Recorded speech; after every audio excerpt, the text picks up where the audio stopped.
Assalamualaikum warahmatullahi wabarakatuh. Perkenalkan, nama saya Helmi Prasetya.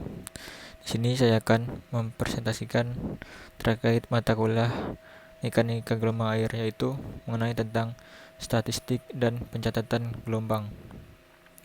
Pertama yaitu pendahuluan.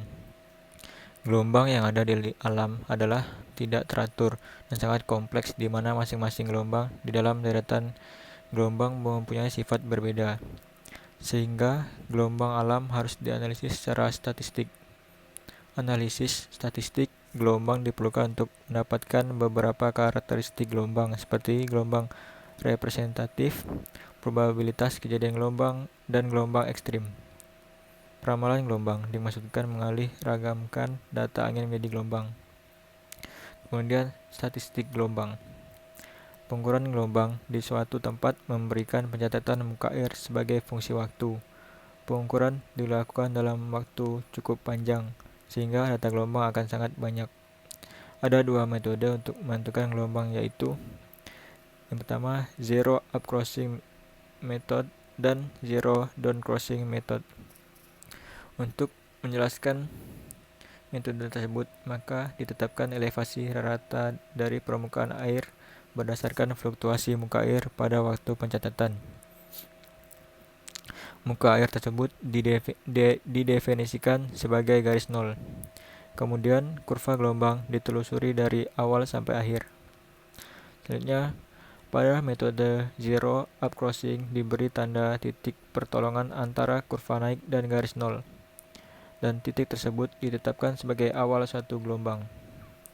Kemudian mengikuti naik turunnya kurva, penelusuran dilanjutkan untuk mendapatkan perpotongan antara kurva naik dan garis nol berikutnya. Kemudian titik tersebut ditetapkan sebagai akhir dari gelombang pertama dan awal dari gelombang kedua.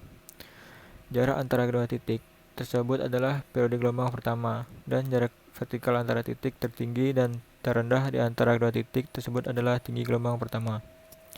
Kemudian penelusuran dilanjutkan lagi untuk mendapatkan gelombang kedua, ketiga, dan seterusnya.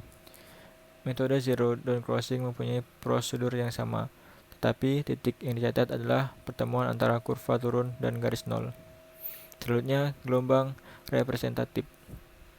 Untuk keperluan perencanaan bangunan pantai perlu dipilih tinggi dan periode gelombang individu yang dapat mewakili suatu spektrum gelombang.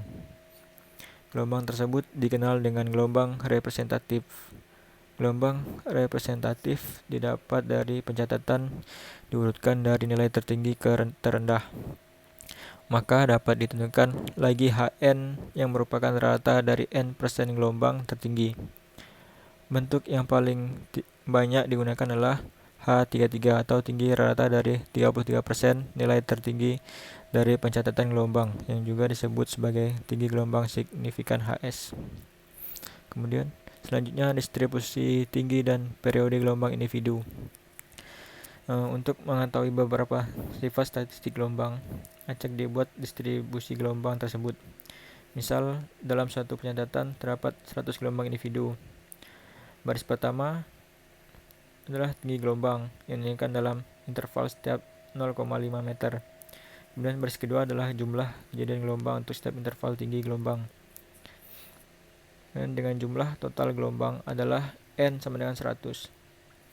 Baris ketiga menunjukkan probabilitas kejadian gelombang, yaitu perbandingan antara jumlah kejadian gelombang dan jumlah total gelombang N per N. Kejadian gelombang tersebut dapat dinyatakan dalam bentuk yang menunjukkan histogram dan distribusi probabilitas. Absis adalah tinggi gelombang yang dinyatakan dalam interval setiap 0,5 meter. Sedangkan koordinat adalah probabilitas kejadian gelombang dalam interval tinggi gelombang. Dalam gambar tersebut, probabilitas bahwa H berada pada kelas 1,0 sampai 1,5 meter adalah 0,19. Jumlah dari semua probabilitas gelombang adalah sama dengan 1. Selanjutnya, rumus fungsi densitas probabilitas, yaitu P dalam kurung H sama dengan 2H per H kuadrat RMS E dikurang dalam kurung H per H RMS kuadrat, di mana H RMS sama dengan akar 1 per N1 sama dengan 1 HI kuadrat. pH sama dengan fungsi densitas probabilitas. HRMS tinggi gelombang root mean square. N yaitu jumlah total data. Selanjutnya, perkiraan gelombang dengan periode ulang. Perkiraan gelombang dengan periode ulang ini dilakukan dengan menggunakan distribusi Gumbel atau Fisher tipe type 1 dan distribusi Weibull. Yang pertama, distribusi Gumbel, yaitu P dalam kurung HS lebih kecil dari HSM sama dengan 1 dikurang M dikurang 0,44 per NR ditambah 0,12, di mana P dalam kurung HS lebih kecil dari HSM sama dengan probabilitas dari tinggi gelombang representatif ke M yang dilampaui. HSM adalah tinggi gelombang urutan ke M, dan M adalah nomor urut tinggi gelombang signifikan sama dengan 1 sampai 2, dan selanjutnya N adalah jumlah gelombang kejadian gelombang selama pencatatan.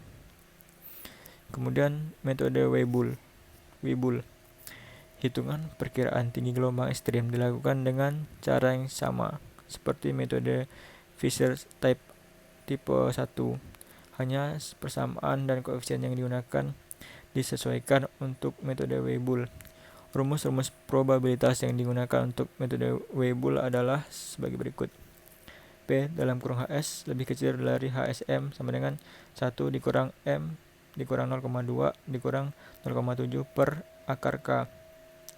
Kemudian per NT ditambah 0,2 ditambah 0,23 per akar K. Demikianlah yang dapat saya presentasikan. Kurang lebihnya mohon maaf. Sekian, terima kasih.